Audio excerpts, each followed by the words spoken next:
With all our hearts, we pray and ask, God bless Anambra, God bless the shining light that we bear.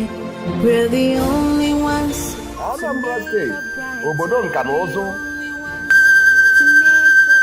Ọgbakọ Anambra nke Kinshasa ji ohere akwa ọha na eze niile maka ncheta emume ịgba afọ nke ya bụ ọgbakọ nke 21 ya na emume ụbọchị Anambra.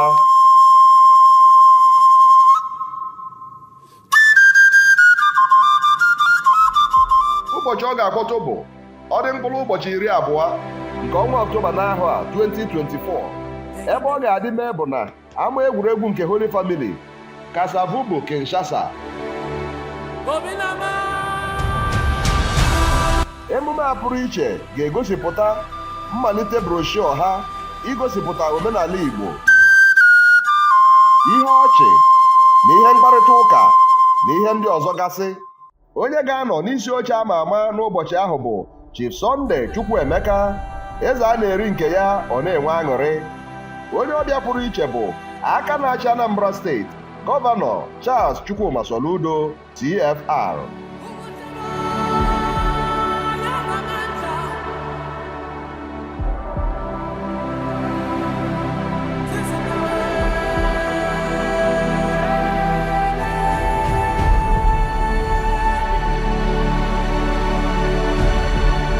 Ndị tinyere aka n'ọkwa bụ Honorable Alex Iwa, Gọvanọ ọgbakọ Anambra na Kinshasa, ya na Ifeanyi Obiefuna, onye isi oche kọmitii nhazi ọgbakọ Anambra Kongo Kinshasa.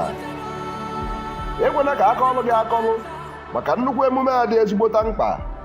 Gbaa mbọ bịa ka ị bịa nwelie aṅụrị.